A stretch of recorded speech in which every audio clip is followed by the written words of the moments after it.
Bonjour, le thème du jour, faut-il, oui ou non, faire appel à un chasseur de biens lorsqu'on veut investir? Bon, je vais tâcher d'être le plus objectif possible sur le sujet, bien que je suis très honnête là-dessus. Je vous explique pourquoi. Je suis moi-même chasseur de biens depuis quelques mois déjà. Donc certains vont se dire, oui mais c'est bien, le mec il va parler de sa profession, donc forcément il va dire que bah oui, il faut passer par un chasseur de biens, c'est obligatoire, c'est incontournable. Pas du tout. Alors là, je suis très clair là-dessus. Je ne suis pas du tout indispensable. Les chasseurs de biens ne sont pas du tout indispensables. Comme ça, d'entrée de jeu, je vais être très clair. Pas de démagogie, pas de mensonge, je vends pas du rêve, hein. On peut se passer de chasseurs de biens. Clairement.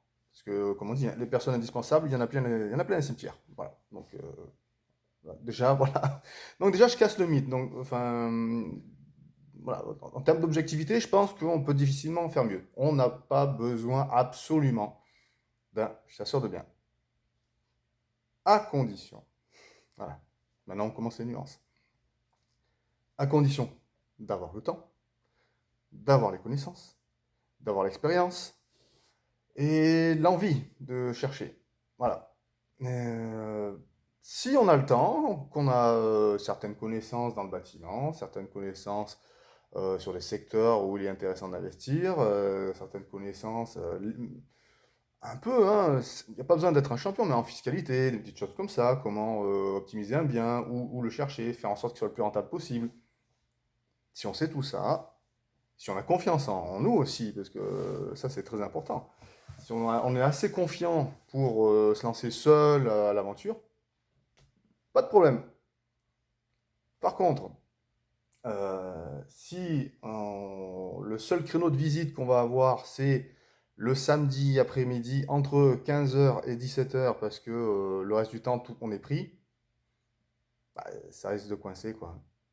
Parce que clairement, enfin, voilà, je fais pas de pub, hein, pas pour moi personnellement, mais je parlais de tous les chasseurs de biens en général, peu importe les entreprises, peu importe, voilà, indépendants ou rattachés à une entreprise comme mandataire. Euh, Même moi, en tant que professionnel, je rate des affaires. Pourquoi? Parce que je peux pas être partout en même temps. Voilà, si le lundi j'ai prévu une visite à tel endroit et que j'ai un autre bien intéressant, mais qui est pas du tout dans le même secteur, je peux pas être à 100 km par là et 100 km par là dans la même journée. Et des fois, en une journée, le bien est vendu. Ça m'est arrivé plusieurs fois de programmer une visite en semaine. Et malgré tout, la veille, on m'appelle pour me dire désolé monsieur, le bien a été vendu au prix hier. Voilà. Alors, ce qui est positif, c'est de se dire j'avais identifié un bien rentable, mais le problème, c'est que voilà, même en ayant le temps de chercher en semaine, même là, la réactivité est limitée. Alors, imaginez si vous avez uniquement un créneau de 1 heure à 2 heures par semaine pour la recherche de biens. Après, ça n'empêche pas, hein, il suffit de tomber dans le bon créneau, le bon bien, et d'être là au bon moment, faire l'offre qu'il faut au bon moment, dans le bon contexte, ça peut passer, hein, y a pas de souci. Alors certains vont me dire, ouais d'accord, mais comment t'as fait avant? Ben, avant, en fait, j'avais des horaires en décalé. Voilà, donc je visitais aussi en semaine. C'est pas compliqué, hein. Quand tu bosses de 4h30 à midi, ben, t'as encore l'après-midi, même si t'es pas frais, si t'es fatigué ou quoi, ben, tu fais l'effort, tu y vas. Quand il y a un bien intéressant, tu y vas. T'attends pas le week-end, tu y vas en semaine. Donc, si vous êtes dans le même cas au niveau de vos horaires, bon, ben, il n'est pas forcément nécessaire de prendre un chasseur de biens, à condition, encore une fois, de savoir où chercher, de pouvoir estimer si c'est vraiment une bonne affaire ou si ben, ce qui semble être en état au niveau charpente, au niveau des murs, au niveau électricité, ce qui semble être correct est en fait pas génial. Voilà. Euh, c'est Enfin, bon, voilà, pour ceux-là, ok, foncez tout seul. Pour les autres, on va dire 80% des gens, en gros, la semaine se résume comment? C'est grosso modo, allez, 8h30, 9h, 18h en horaire de bureau. Voilà, pour les journées bouffées, hein. La journée, elle est morte, elle est cuite. Du lundi au vendredi, voilà, c'est mort. Et donc, il ne te reste plus que le samedi. Le samedi, tu es crevé de ta semaine parce que souvent, qu'est-ce que tu vas faire le vendredi soir? Bah, tu sors ou quoi, tu vois des amis, tu te couches tard parce que tu veux profiter de ta soirée. Donc, déjà, samedi matin, tu dors. Donc, le samedi matin, c'est mort. Samedi après-midi, si tu as des enfants, bah, tu as peut-être des activités en relation avec tes enfants, hein, sportives, culturelles, voilà. Et bah, après, il faut aussi avoir une vie sociale, hein. Tu peux pas rester non plus enfermé chez toi à rien faire. Tu revois des amis le samedi soir ou l'apéro, machin. Voilà, donc en créneau de recherche, il te reste ça. Sur une semaine comme ça, il te reste ça. Voilà. Qu'est-ce qui se passe le reste du temps? Du lundi au vendredi. Tu as des gars comme moi qui cherchent, qui font des visites, qui font des offres, et c'est là qu'on rafle les meilleures affaires. C'est incontournable, c'est tout. Donc, tu peux trouver par toi-même. Ça, je l'ai déjà dit, je le redis, c'est une évidence. Et je le sais puisque je l'ai fait moi-même avant. J'ai trouvé des biens par moi-même, hyper rentables, c'est pas un problème. Maintenant, et je faisais les travaux moi-même. Donc, au niveau de tout ce qui est devis, au niveau des travaux, je savais à peu près pour combien j'allais en avoir. Et j'avais pas la question de me dire, bon, il faut que je trouve un artisan, ben, lequel appeler, parce que je connais pas, je connais personne. Voilà. Donc, là-dessus, j'étais serein. Maintenant, si tu n'as pas le temps de chercher, pas l'envie aussi, hein, il y a des gens qui n'ont pas envie de se prendre la tête à faire des visites, à aller chercher, donc ils délèguent. Voilà. Alors, évidemment, ça a un coût. Mais c'est du confort, c'est de la rapidité, c'est de l'efficacité. Voilà. Il y a aussi des gens qui ne comprennent pas ça. Pour eux, donner X milliers d'euros pour juste une visite, parce que ça, on me l'a sorti aussi, c'est oui, bah, c'est bien, mais je paye tant, tant de milliers d'euros, mais en fait, tout ce que tu fais, c'est bah, m'accompagner à une visite. Là, le mec a rien compris.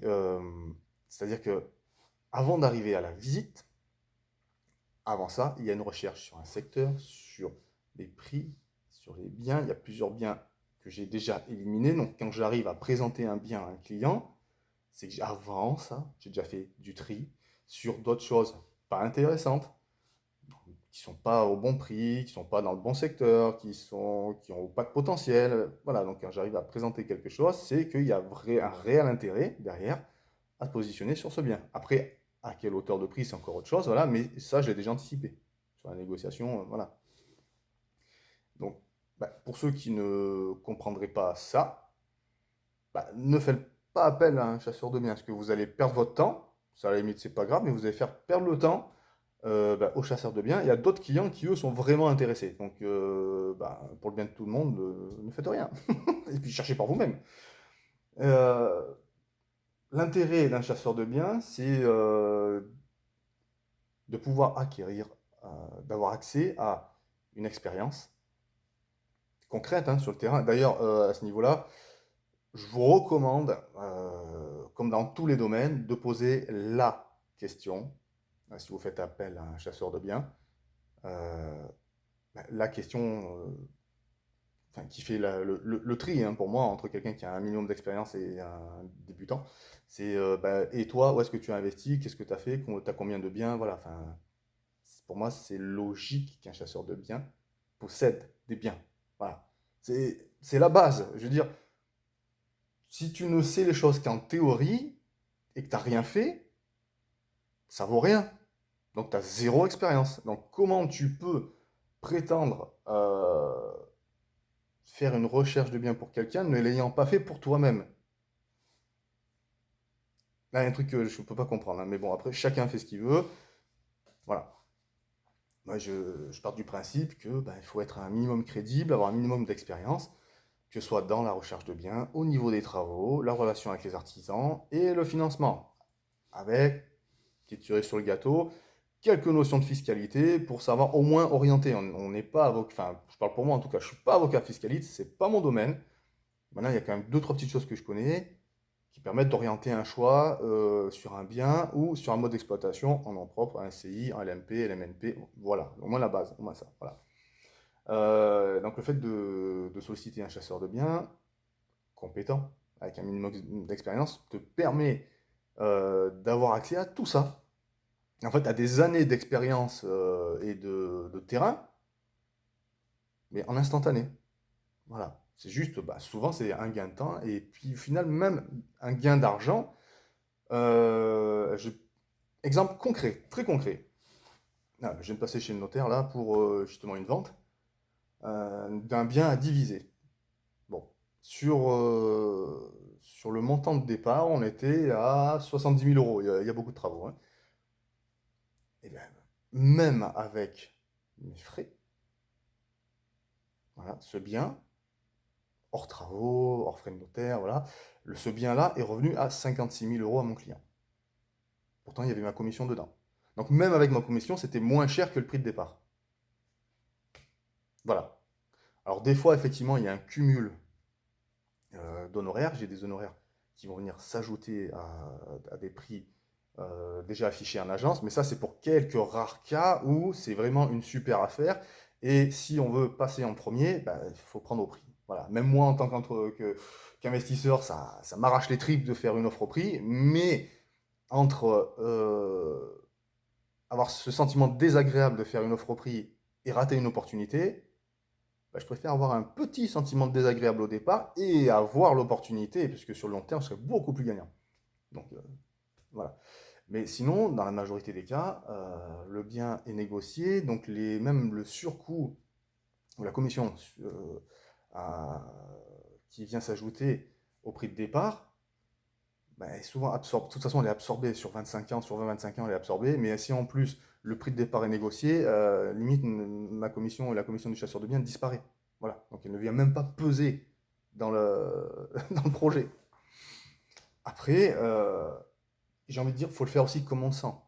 Il y a différents chasseurs de biens, avec différents profils, différents tempéraments, différentes façons de s'exprimer, différentes attitudes. Bah, prenez celui qui vous correspond. Voilà, ma tête peut pas te revenir, bah, ne me choisis pas, c'est tout. Et à l'inverse, si le feeling est bon, bah, autant qu'on bosse ensemble. C'est comme ça que ça marche.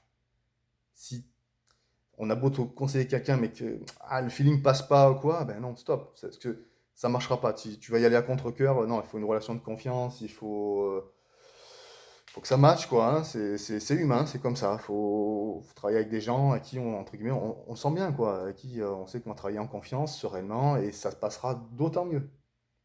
Voilà, donc si j'ai pu t'apporter un éclairage sur le fait de passer ou non par un chasseur de biens, eh ben, je suis ravi que ça t'ait servi.